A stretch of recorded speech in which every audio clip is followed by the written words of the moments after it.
All right, looks like we have everyone here. Good morning again. Thank you so much for joining our webinar. We're really excited to be joined this morning by Corey Logan, a solutions engineer over at ThreatLocker, to talk about zero trust endpoint security. Huge opportunity here to learn more about advanced endpoint and security protection. I really think this is interesting technology, and we're actually going to do a live demo this morning. Corey's going to do that for us. So picture's worth a thousand words, as they say, and we'll get right into that. Before we do, though, a little bit about the agenda item. We're just going to do a brief overview of the Winslow Technology Group. Again, Corey and I at ThreatLocker will discuss taking a proactive approach to securing endpoints through zero trust application control. We'll have a brief Q&A if we have time. I know we're going to have a live demo, so we'll see. And then for those attending the webinar, we will do a raffle for a Cotopaxi travel pack and packing cubes. So maybe something good for headed into the new year for any travel plans that you have. So a little bit about the Winslow Technology Group. We are headquartered in Waltham, Massachusetts, with offices in New York City, Charlotte, and Washington, D.C. We specialize in the solutions from the desktop to the data center and wrap that with professional services and cybersecurity solutions, such as ThreatLocker, in terms of what we're going to talk about today.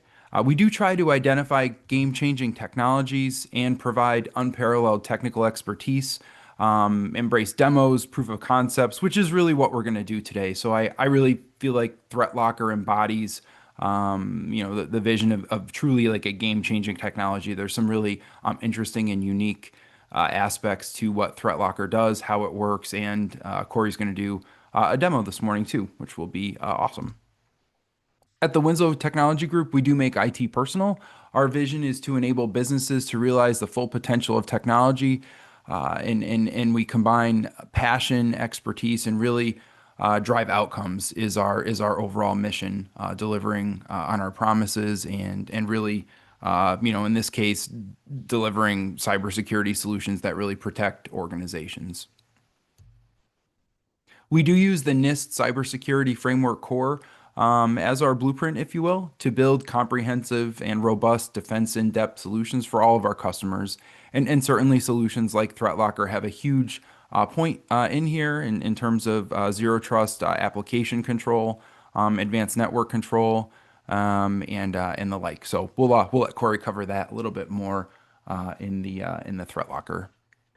From a services and security perspective, we do offer a variety of different assessments and professional services. Some of these are provided at no cost. So, for example, we have a no-cost NIST 2.0 security evaluation. So you spend about an hour or so with our engineers and go through your posture against the NIST framework. You get a really nice report out of it. No cost to you. If you're interested in that, happy to follow up after the webinar itself. And then a variety of different pen testing, purple team activities, backup and disaster recovery as a service, GRC activities, and the like. Without further ado, Corey, I will turn this over to you to introduce yourself and ThreatLocker. All right, so my name is Corey Logan, solutions engineer with ThreatLocker for about 3 years now, and a big advocate for how ThreatLocker lets you apply true controls up front after properly understanding your environment. It's very different from the old days of, as this slide on the screen indicates, relying on detection tools to be able to recognize a threat and appropriately respond. With ThreatLocker, we do the investigation up front to know what you need to run in your environment, craft the rules that say only your minimum software, minimum user access, minimum network access is necessary. Anything beyond that is simply not permitted. We don't care if it's potentially good or potentially bad. If it's unknown, that's a block, overcoming the majority of weaknesses that any EDR is going to leave as a gap. So with that, the way that we implement the allow listing is being able to deploy the agent in learning after a period of 7 to 10 days as a minimum. We'll be able to understand how the majority of your systems are running, and that of course requires some oversight. There onboarding process is very much a hand-holding experience. We will guide you through the platform to be able to show you what is in the environment, find any surprises, decide what should actually be permitted. Even though it's there, does that mean it's legitimate? Those are the decisions we would work through together as you're onboarding. As we discover the software that's needed to be permitted, we can apply the ring fencing rules. Ring fencing lets us decide beforehand how software actually gets to behave. Can it launch other software? Can it move laterally, or can we restrict to prevent living off the land attacks and the abuse of things like built-in utilities, PowerShell, command prompt, C script? It's very customizable to your specific organizations, but you end up in a situation where you're only permitting your necessary software, and that permitted software is highly unlikely it can be abused against you because of the ring fencing protections. And the third module that would complete our protect platform is going to be the network control. A host-based firewall that is able to recognize other agents. So dynamic addressing isn't a problem. Agent can recognize agent regardless of where they are.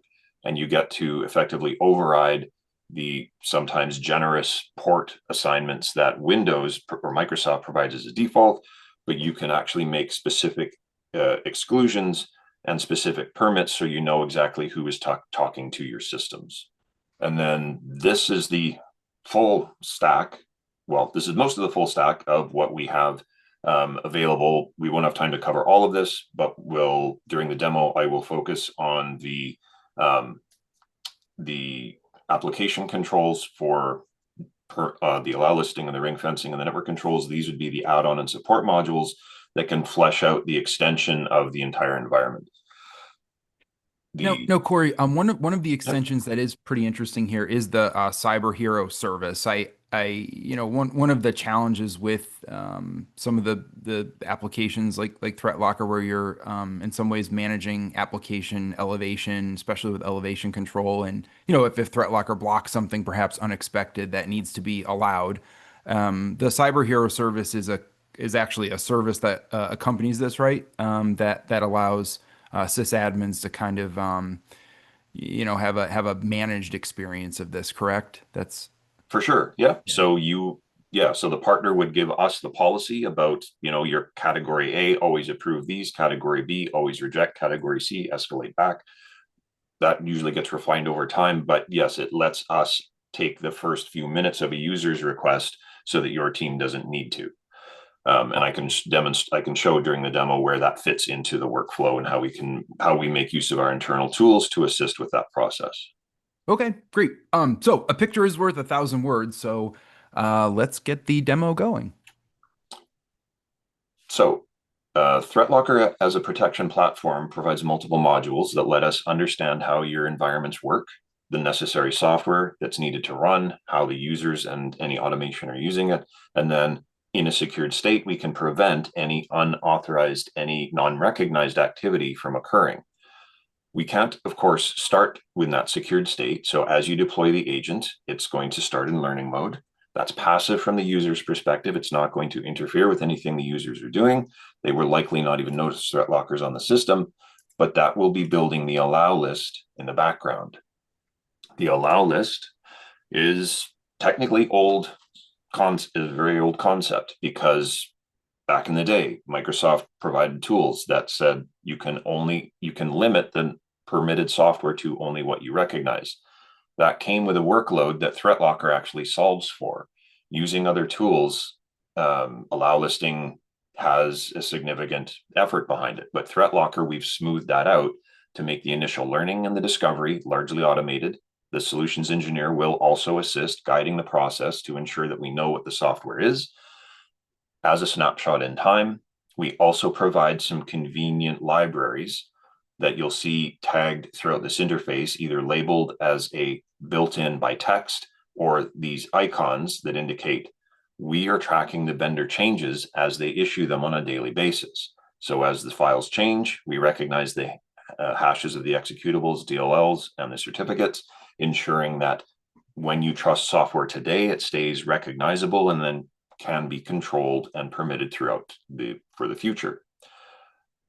We will, throughout the interface, we'll also be able to show you where certain applications are being controlled. This Brave browser entry has ring fencing controls to protect your internal applications from being accessed by the Brave browser. Same with the files.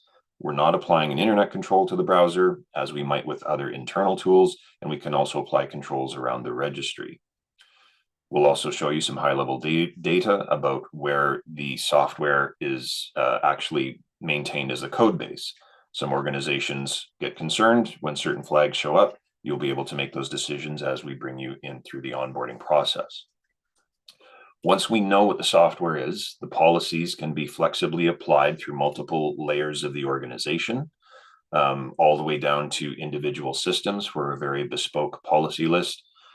For this example, I'm going to focus on my workstations list and the software that I'm permitting. A lot of what you're seeing on the screen is part of a standard template that we provide, and the learning mode is also added application definitions to the list as it's gone through the discovery.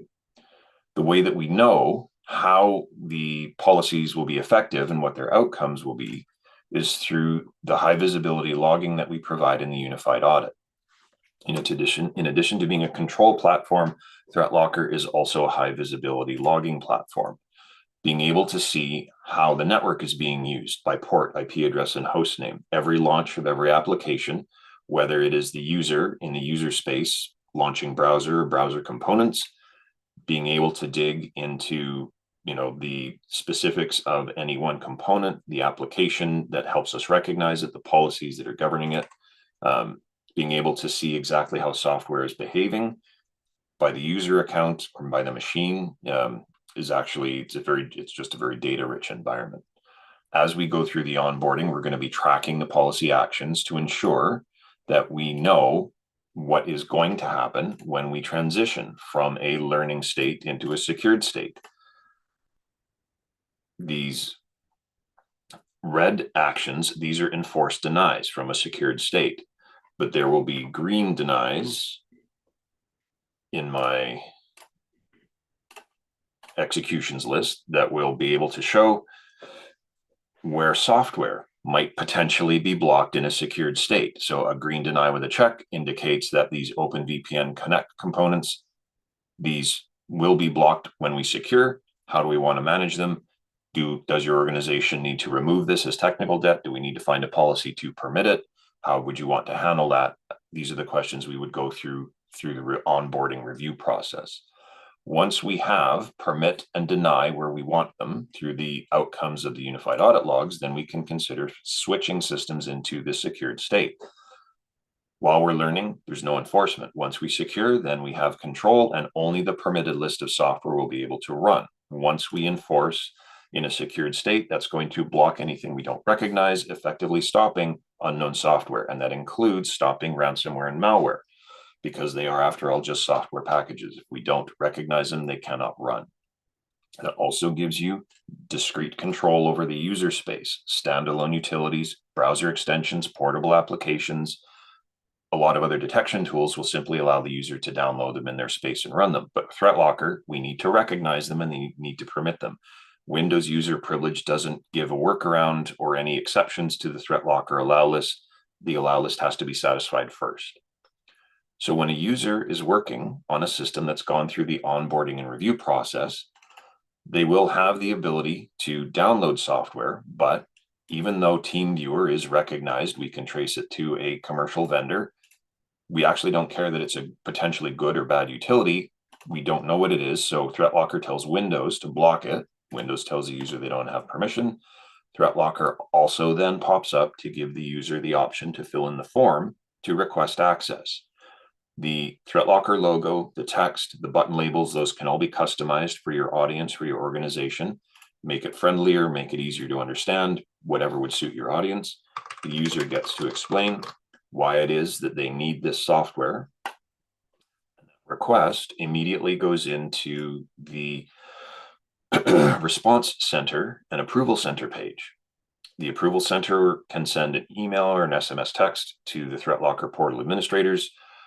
We can also forward tickets into many modern ticketing systems, And we have a mobile app that allows for management away from a full browser and keyboard, so your administrators don't have to stay tied to a laptop or workstation to work with the portal. The administrators will get the notification. They'll come into the portal and try to evaluate what the user is actually asking for.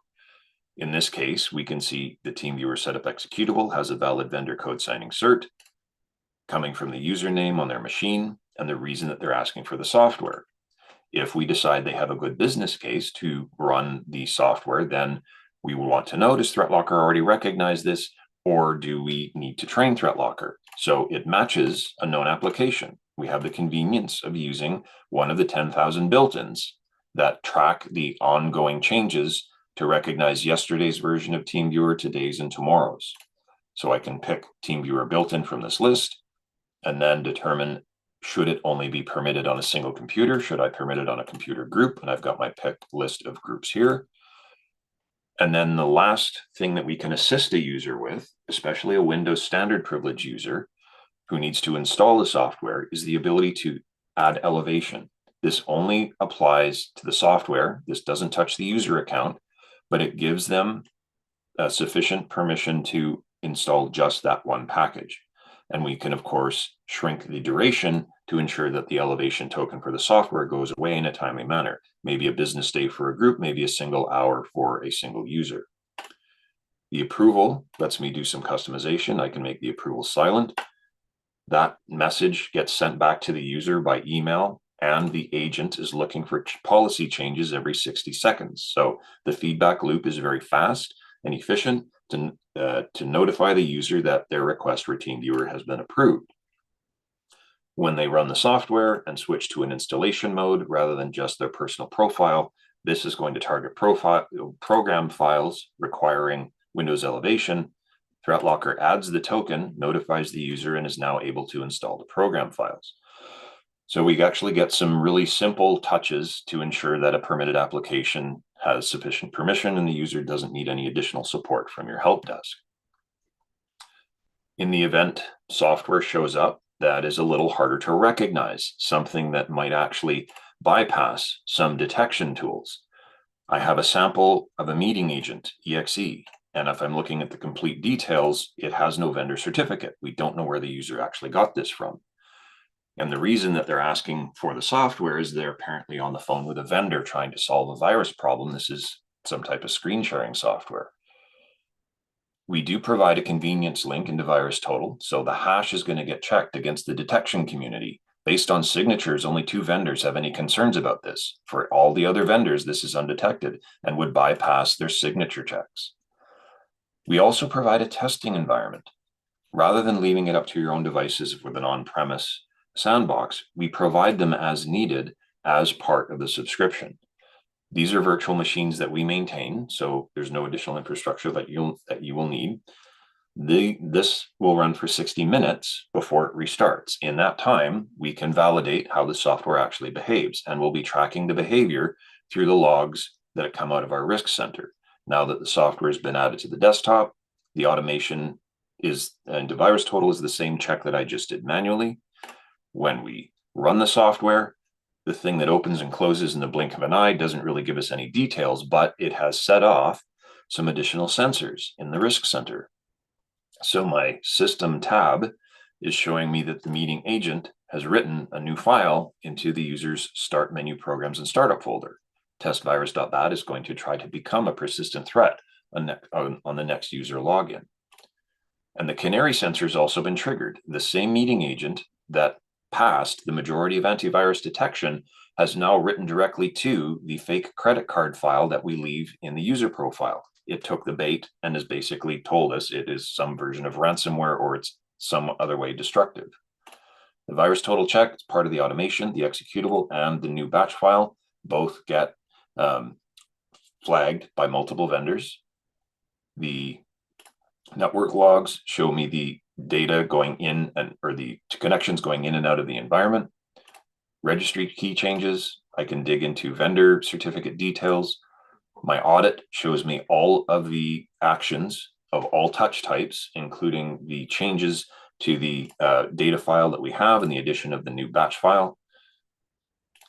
My new files list for this sample is pretty short. If everything had actually passed testing and I had 200 files here, everything would be checked into VirusTotal for reputation.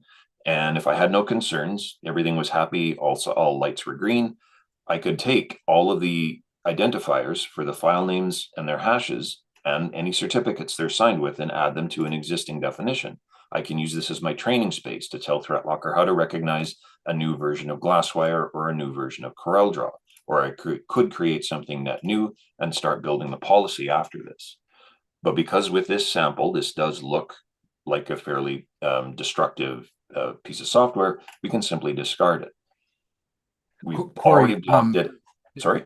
yeah, I was just sorry to interrupt, but like this is such an awesome, powerful feature because I see this all the time where end users have like the meeting software is a perfect example of it. Some small piece of software that gets downloaded or installed, and you don't know if you should run it or not.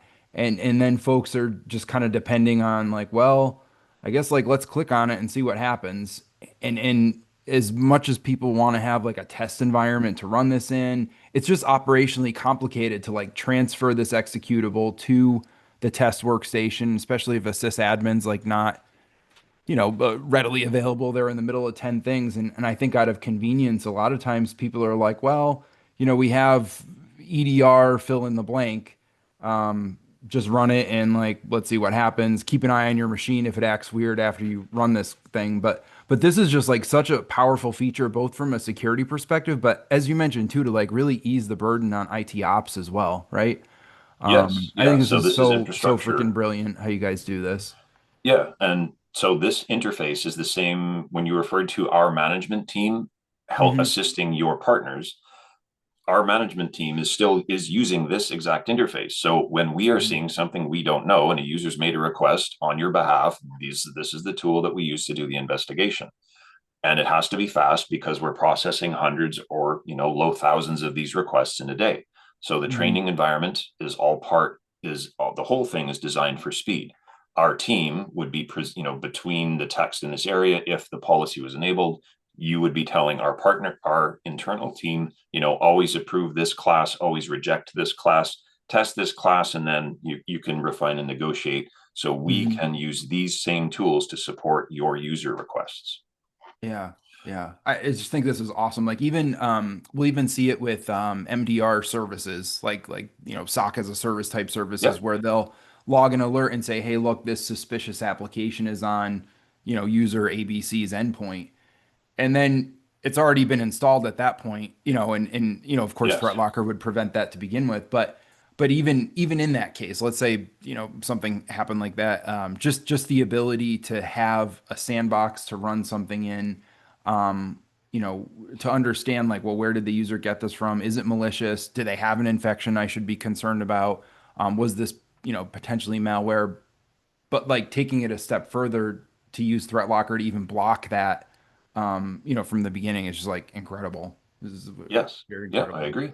Yeah. And at this point in the decision making, basically all we're doing is sending a note back to the user to Hmm. saying, explaining why we're rejecting their Hmm. request. We're not having to go back and try to do it.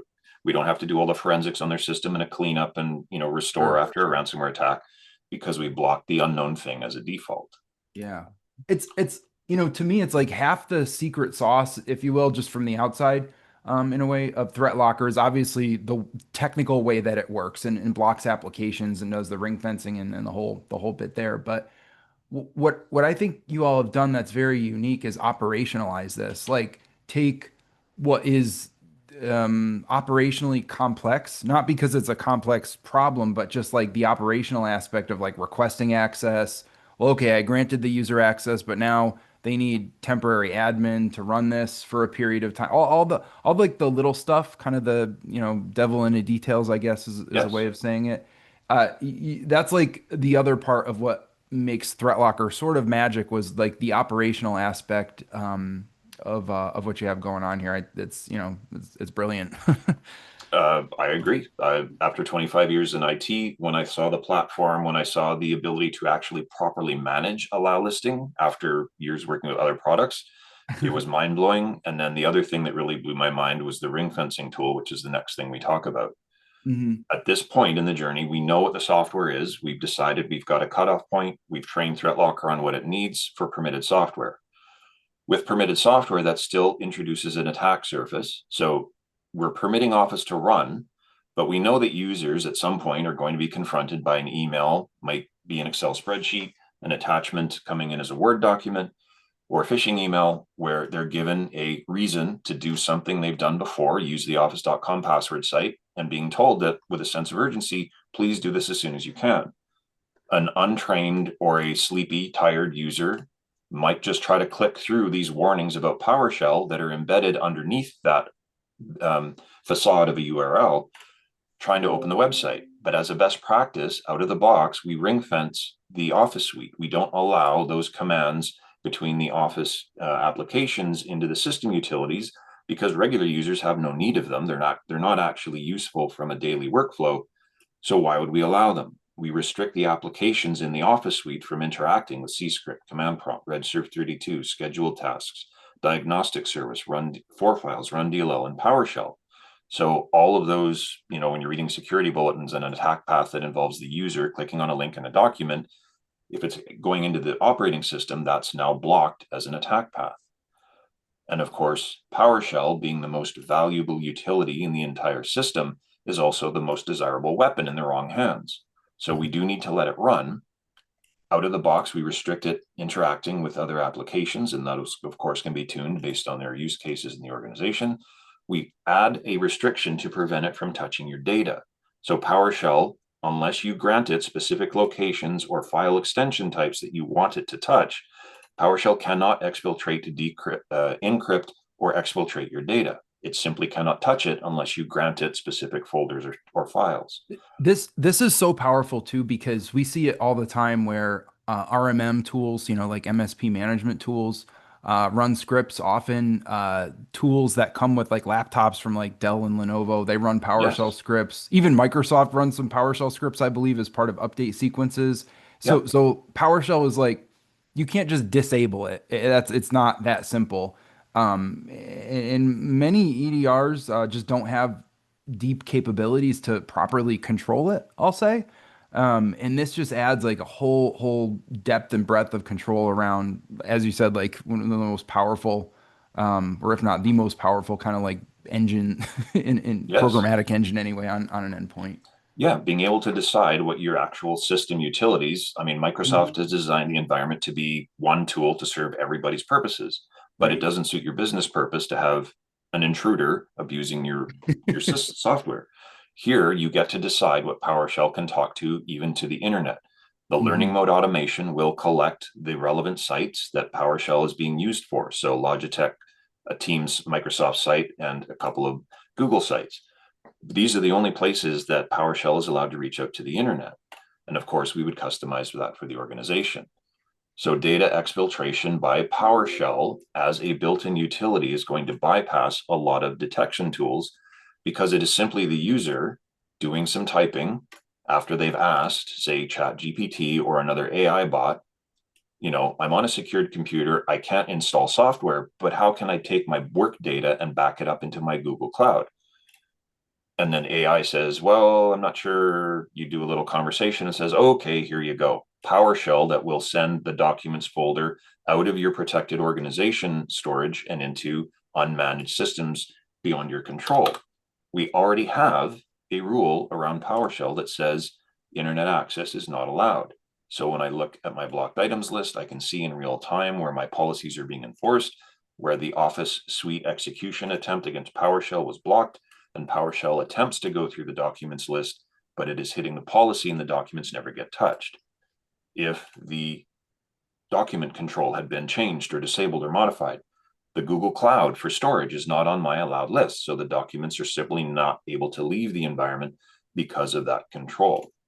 Hmm. And just so we cover all of our bases, as a best practices, out of the box, these are pre-provisioned ring fencing rules that we provide to wrap around the operating system. So living off the land attacks with RMMs, the way the SolarWinds breach occurred in 2019 or the Kaseya breach in 2022, our partners were already ahead of that curve because all of the utilities that those abusive scripts expected to use were already contained with PowerShell or with ring fencing, including PowerShell. Now, I feel like that example you just gave was like a good one. The demo you actually did too. Like I Sure. would not put it past any end user to ask, Gemini, ChatGPT, whatever, like, hey, I'm concerned about my documents. Write me a script to, basically back up my data, which Yeah. also just means exfiltrate my data. It could be Yeah. innocent. It could Sure. be I'm going on a trip, just want to make sure my documents are secure.